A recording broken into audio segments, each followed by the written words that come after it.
From the terrifying buzzsaw that made soldiers freeze in terror, to a rifle so advanced it birthed every assault weapon you see today. These top 10 German innovations rewrote infantry tactics. Number 10. The Luger P08 pistol. With its distinctive toggle lock action and elegant profile, this pistol became synonymous with German military power. Chambered in a 9mm parabellum, it held 8 rounds and could engage targets up to 50 meters away. But here's what made it revolutionary. The Luger helped standardize the 9mm parabellum cartridge, which is now the most widely used pistol ammunition in the entire world. German officers and non-commissioned officers carried this reliable semi-automatic weapon as their backup, giving them a critical edge even in close encounters. While other armies still relied on bulky revolvers, the Germans had moved into the future. The Luger's influence extended far beyond the battlefield. It showed that even a sidearm could set global standards. Number 9. The Gewehr 43 semi-automatic rifle. By the time the G43 entered service, the Germans had learned a hard lesson. Bolt-action rifles, no matter how accurate, couldn't match the firepower of semi-automatic weapons. The G43 was Germany's answer to the American M1 Garand. Firing the powerful 7.92 by 57mm Mauser round, this gas-operated rifle featured a 10-round detachable magazine and maintained an effective range of 500 meters. What made it tactically significant wasn't just its semi-automatic capability. It was how it increased the fire density of German infantry squads. In defensive positions and urban combat, where every second counted, the G43 allowed German soldiers to deliver sustained, accurate fire without the pause required for bolt manipulation. This weapon symbolized a global shift in infantry arms design. The era of bolt-action dominance was ending, and nations that failed to adopt would pay the price in blood. Number 8. The FG-42 automatic rifle. Now, here's a weapon that tried to do the impossible. The FG-42 was designed specifically for Germany's elite Fallschirmjäger, the Paratroopers. At just 4.2 kilograms empty, the FG-42 fired the full-power 7.92 by 57mm Mauser cartridge. It featured selective fire capability, cycling between 750 and 900 rounds per minute in full auto, fed from 10 or 20-round detachable magazines. The tactical impact was profound. Paratroopers who often landed scattered and isolated needed maximum firepower and minimum weight. The FG-42 delivered exactly that. It could engage targets at rifle ranges with precision, then switch to automatic fire for suppression. This dual-role capability was revolutionary. While the weapon saw limited production due to its complexity and cost, it proved that highly mobile forces could be heavily armed.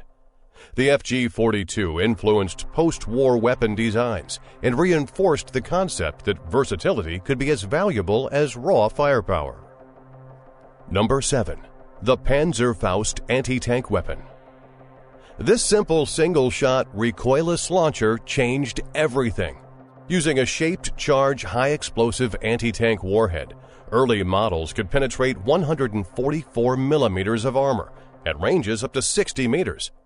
Later versions pushed penetration to 220 millimeters at 100 meters, and the weapon weighed just 5.1 kilograms.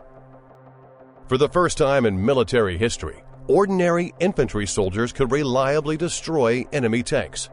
No special training, no complex equipment, just a simple tube that gave a foot soldier the power to kill armor. This fundamentally altered combined arms warfare. Tank commanders could no longer ignore infantry positions. Every foxhole, every window, every hedge could hide a soldier capable of mission killing a tank. Number 6. The MP-40 submachine gun. The MP-40 became the signature weapon of German mechanized infantry, paratroopers, and squad leaders. With its folding stock and sleek design, it was instantly recognizable. Chambered in a 9mm parabellum, This blowback-operated submachine gun fired from an open bolt at 500 to 550 rounds per minute. Its 32-round box magazine and effective range of 100 to 200 meters made it perfect for the type of warfare Germany was pioneering. The MP-40's tactical impact centered on mobility. Blitzkrieg doctrine required fast-moving forces that could fight effectively in urban environments, from vehicles, and in close-quarters combat. Traditional rifles were too long and cumbersome for tank crews, truck drivers, and soldiers fighting in buildings. The MP-40 solved this problem perfectly. Its compact size, ease of use, and reliability made it ideal for mechanized warfare. Squad leaders could direct their troops while maintaining significant firepower. Paratroopers could land with a weapon that wouldn't snag on parachute lines. But how could the Germans, facing overwhelming numerical superiority from Allied forces, consistently achieve tactical victories at the squad and platoon level throughout the war, even when they were strategically losing on every front? What was the secret ingredient in their infantry doctrine that made smaller German units so devastatingly effective against larger Allied formations? And how did their weapons systems specifically enable this David versus Goliath dynamic on countless battlefields? The answer lies in a fundamental difference in tactical philosophy. The Germans built their entire infantry squad and structure around the machine gun, specifically the MG-34 and later the MG-42. While Allied forces viewed the rifle as the primary infantry weapon, with machine guns providing support, the Germans inverted this relationship entirely. A German squad wasn't a collection of riflemen with a machine gun attached. It was a machine gun with riflemen protecting it. The Kar-98K riflemen existed to support the machine gunner, provide security, carry ammunition, and create opportunities for the MG to dominate the battlefield. This meant that even a smaller German unit could generate massive firepower concentrated at decisive points. The high rate of fire from the MG-42, up to 1,500 rounds per minute, created what tacticians call a beaten zone, so deadly that Allied infantry often couldn't advance against it without armor support or overwhelming artillery. Combined with superior small unit leadership training, this weapon-centric doctrine allowed German squads to punch far above their weight class. The weapons themselves, from the accurate Kar-98K to the revolutionary STG-44, were designed to fit into this doctrine, creating a synergistic system where each weapon amplified the effectiveness of the others. Number 5. The Karabiner 98K bolt-action rifle. The Kar-98K might seem like an odd choice for a revolutionary weapon. After all, it was just a bolt-action rifle. But that misses the point entirely. The Kar-98K represented the pinnacle of Mauser bolt-action technology. Chambered in 7.92 by 57mm Mauser, it featured a 5-round internal magazine, an effective range of 500 meters with iron sights, and a muzzle velocity of 769 meters per second. It was reliable, accurate, and soldiers could trust it in any environment. But here's what made it tactically significant. The Kar-98K was so effective at its designed role that German doctrine didn't need every soldier to have automatic weapons. The rifle squad could be built around supporting weapons like machine guns, precisely because the Kar-98K provided reliable, accurate fire when needed. The Kar-98K enabled the fire and maneuver tactics that were central to Blitzkrieg. Its accuracy allowed German infantry to engage at ranges where many Allied weapons were less effective. It became the standard by which all military bolt-action rifles were measured, and even today, it's considered one of the finest bolt actions ever made. Number 4. The MG-34 General Purpose Machine Gun. Now we're getting to the weapons that truly changed everything.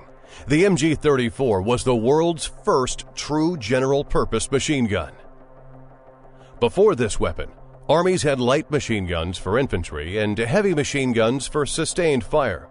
The MG34 could do both roles and do them brilliantly. Firing 7.92 by 57mm Mauser at 800 to 900 rounds per minute, the MG34 could be fed from 50-round belts or 75-round drums. Weighing 12.1 kilograms with its bipod, it had an effective range up to 2,000 meters. But the technical specs don't capture what made it revolutionary. The MG34's quick-change barrel system meant it could maintain sustained fire far longer than earlier machine guns. Overheat your barrel? Swap it out in seconds and keep firing. This capability was absolutely critical for defensive positions and for maintaining suppressive fire during advances. Tactically, the MG34 allowed German units to base their entire squad structure around machine gun firepower. It could be mounted on a bipod for squad-level fire support, placed on a tripod for sustained defensive fire, or mounted on vehicles and fortifications. This versatility meant logistics were simplified. One weapon system, one ammunition type, multiple tactical roles. Number 3. The MG42 General Purpose Machine Gun. And then the Germans made their revolutionary machine gun even more terrifying. The MG42, Hitler's Buzzsaw. An improved version of the MG34, the MG42 fired the same 7.92 by 57mm Mauser cartridge, but at an absolutely devastating rate. 1,200 to 1,500 rounds per minute. Weighing 11.6 kilograms with its bipod and fed from 50 or 250 round belts, the MG42 maintained the 2,000-meter effective range of its predecessor, but the increased rate of fire created a beaten zone so dense that infantry caught in its fire had virtually no chance of survival. The MG42 also introduced design innovations that made mass production easier and faster than the MG34, crucial for Germany's war economy. Its stamped metal components and simplified manufacturing meant more guns could reach the front lines faster. But beyond production, the MG42 redefined what a machine gun could be. Post-war, the design was so effective that it was adopted by numerous countries. The German Bundeswehr still uses a modified version, the MG3, today. The MG42's influence on machine gun design is impossible to overstate. It proved that rate of fire could be a weapon in itself, creating suppression so intense that tactical movement became nearly impossible. Number 2. The Sturmgewehr 44. The weapon that invented an entirely new category. The STG-44, or Sturmgewehr 44, translates to Assault Rifle 44, and yes, this was literally the first assault rifle ever created. The STG-44 fired a new intermediate cartridge, the 7.92 by 33mm Kurz. This was shorter and less powerful than the full rifle round, but much more potent than pistol ammunition. The weapon featured selective fire, allowing semi-automatic or full automatic operation at 500 to 600 rounds per minute. It fed from a 30-round detachable box magazine, had an effective range of 300 to 600 meters, and weighed 5.2 kilograms. But why was this revolutionary?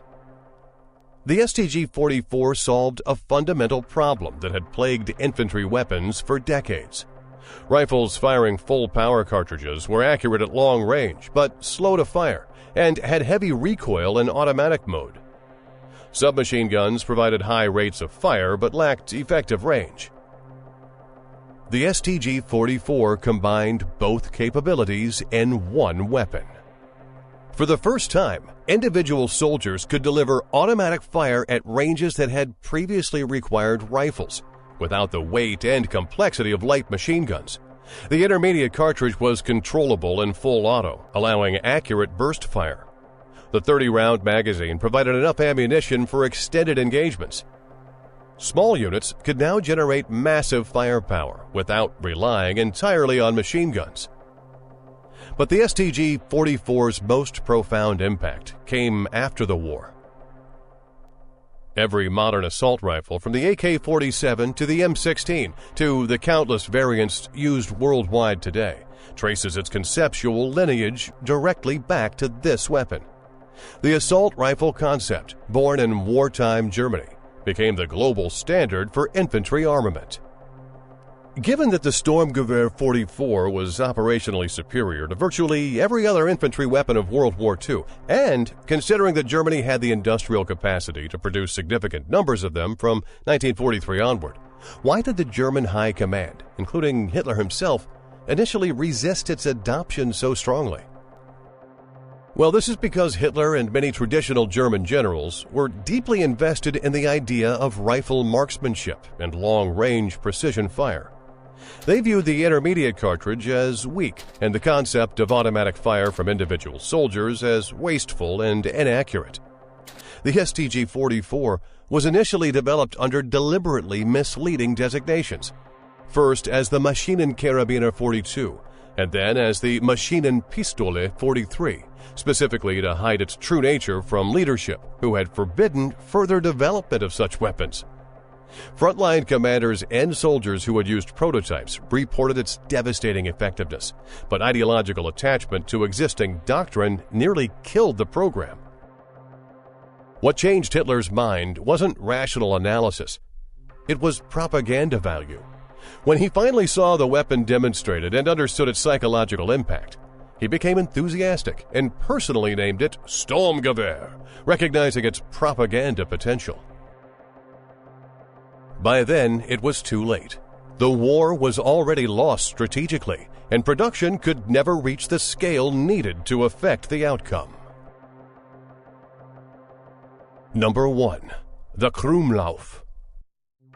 The Krummlauf was a curved barrel extension that could be fitted to the STG-44 in 30, 45, or 90-degree angles. It included a mirror sight for indirect aiming and was intended for use by infantry in urban combat and by tank crews to defend against infantry without exposing themselves. But here's the twist. It's not the most produced, not the most famous, and honestly, not even particularly successful. The Krummlauf had serious problems. The barrel's service life was only about 300 rounds before the stress of forcing bullets through a curved tube degraded accuracy and reliability. Bullets often fragmented or tumbled unpredictably. The weapon's effectiveness was questionable at best. But it made it onto this list because it represents the absolute pinnacle of tactical problem-solving through weapon innovation. Think about the problem it tried to solve. In urban warfare and during tank infantry engagements, the deadliest moment is exposure. Soldiers shooting around corners expose themselves to enemy fire. Tank crews opening hatches to use weapons become vulnerable to grenades and small arms. These situations killed thousands. The Krummlauf was an attempt to eliminate exposure entirely. Shoot around corners without exposing yourself. Defend your tank without opening the hatches. The fact that the technology of the 1940s couldn't quite make it work reliably doesn't diminish the revolutionary nature of the concept. The Krummlauf inspired decades of experimentation with indirect fire small arms, corner shot weapons, and eventually contributed to the integration of camera and remote weapon systems on modern armored vehicles. Today's tank commanders can engage infantry threats using remotely operated weapons while remaining completely protected inside the vehicle. That capability traces its conceptual roots directly back to the seemingly bizarre German innovation. The Krummlauf showed that the Germans weren't just building better versions of existing weapons. They were trying to fundamentally reimagine what infantry weapons could do. The Krummlauf represents something crucial about innovation.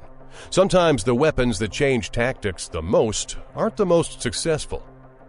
They're the ones that make everyone else realize what questions they should have been asking all along. So here's my question for you. If you could go back and choose just one of these weapons from German arsenals, which one would have changed the course of the war the most? Let me know your thoughts in the comments below. And if you found this deep dive into weapons history fascinating, make sure to hit that subscribe button. We've got more tactical analysis, weapons history, and military innovation content coming your way.